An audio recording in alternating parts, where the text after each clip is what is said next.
Bismillahirrahmanirrahim. Assalamualaikum warahmatullahi wabarakatuh. Hari ini cikgu nak masuk tajuk bab 5 bulatan bahagian pertama. Di sini ialah yang pertama sekali kita kenal pasti apa yang dikatakan lilitan. Okey, apa yang dikatakan pusat, apa yang dikatakan jejari, diameter, perentas, lengkuk, sektor dan tembering. Mari kita belajar. Baiklah, labelkan bahagian-bahagian bulatan yang berikut. Jika sini cikgu telah warnakan, kita pergi yang warna merah itu. Bila warna merah itu, bila di tengah-tengah bulatan ada titik, kita panggil dia pusat bulatan. Warna oranye sebelah warna merah itu, bahagian B itu ialah kita panggil dia dari pusat bulatan ke lilitan bulatan. Kita panggil dia sebagai jejari. Baiklah, seterusnya yang warna biru itu satu garisan yang melalui ke pusat bulatan itu kita panggil diameter.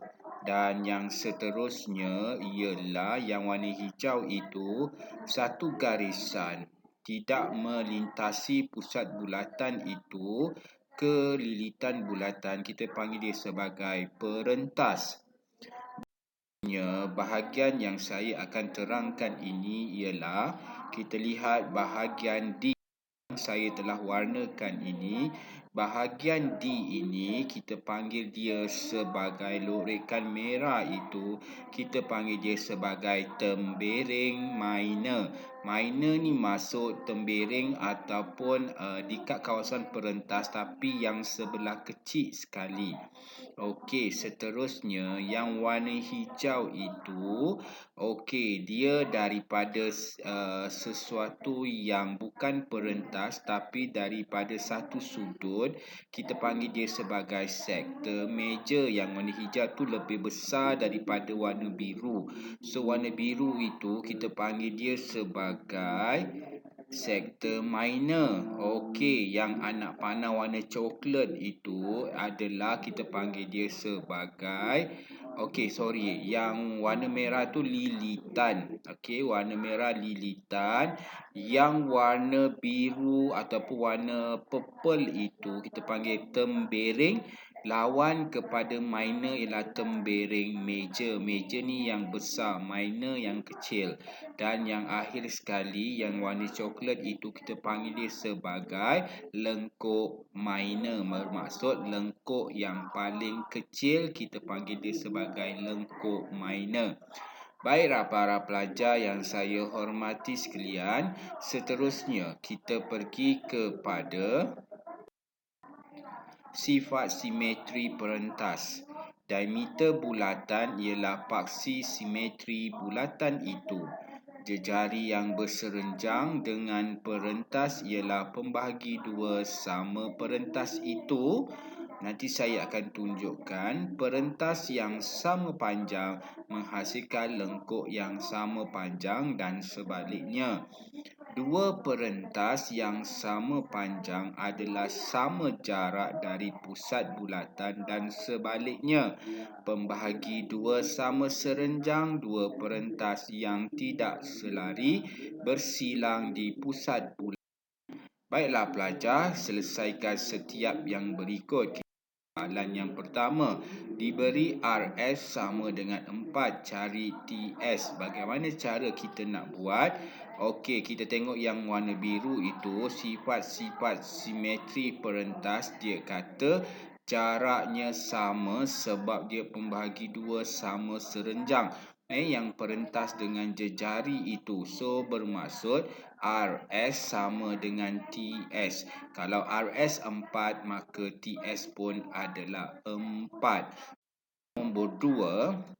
Okey, diberi AC-nya ialah 10 cm, cari AB. So bagaimana nak cari AB? Langkah pertama kita dah tahu, okey, perentas dengan jejari pembahagi dua sama serenjang, di mana kalau AC tu ialah 10, AB dan BC itu kita bahagikan kepada 2. So kita akan dapat 10 bahagi 2 sama dengan 5. Soalan yang kita nak teruskan ialah nombor 3. Diberi SU sama dengan VX. So, dia punya jaraknya adalah sama. Cari OW. Maka kemahiran yang kita gunakan di sini ialah kemahiran sifat-sifat simetri. So, di mana nilainya adalah sama OT dan OW. Maka OW itu ialah nilainya 7.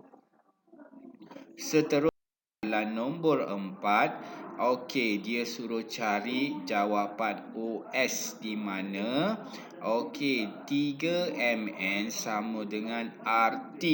Okey, 3 kali mn sama dengan RT. So, bermaksud RT ni 3 kali ganda mn. So, bermaksud yang kecil sekali OS. So, kita katakan 3 OS. Sama juga macam atas. MN yang kecil. OS pun yang kecil. 3 OS sama dengan OP. So, kalau OP-nya kita tahu 3 OS sama dengan OP-nya ialah 9. Maka nak cari OS ialah 9 bahagi dengan 3. OS sama dengan 3.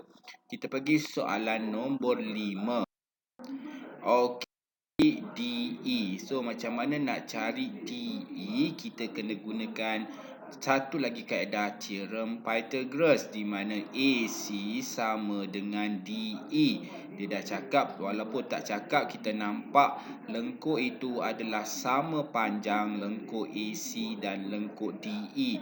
Maka kita lukis segitiga itu, kita lihat ada untuk segitiga 10/8. BC kita tak tahu, kita boleh cari dengan menggunakan teorem Pythagoras. BC itu ialah pendek berbanding dengan yang 10. Maka operasi yang kita gunakan untuk teorem Pythagoras ialah tolak. So, punca kuasa 10 kuasa 2 tolak 8 kuasa 2. Tekan kalkulator, kita akan dapat 6. Oleh yang demikian, BC-nya adalah 6. Soalan nak cari DE. DE dia sama macam AC. So, dia kena darab dengan 2. AC sama dengan 6 darab 2 sama dengan 12. So, bermaksud AC ini sama dengan DE. So, DE itu ialah 12. Soalan nombor 6. Okey, ni gambar suruh cari JK. Walau bagaimanapun, dia telah memberikan nisbahnya. Nisbah FH ialah dan nisbah JK bersebanyak 2 kali X. So, macam mana kita nak buat ialah yang pertama sekali kita nampak segitiga OG dan H 15 dan 17. Kita boleh cari GH dengan menggunakan teorem Pythagoras. Operasi yang kita gunakan ialah tolak. Kenapa? Sebab GH tu lebih pendek daripada OH yang 17. Maka GH square rootkan dia kepada 17 kuasa 2 tolak 15 kuasa 2. You tekan kalkulator dapat 8. Maka panjang FH ialah 8 kali 2 sama dengan 16. Selesai untuk cari FH, kita mencari JK.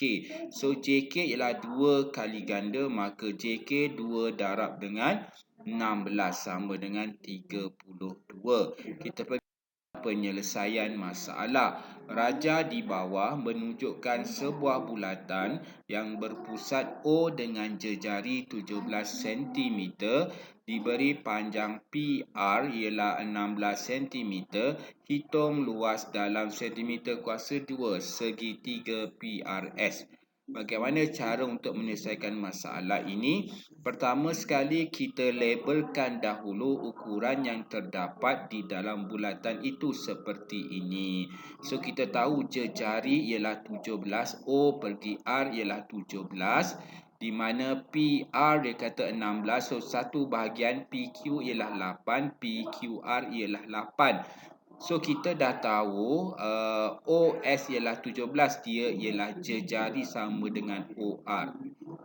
So, kita nak cari yang bertanda soal dahulu. So, macam mana nak cari tanda soal itu ialah kita kena gunakan teorem Pythagoras.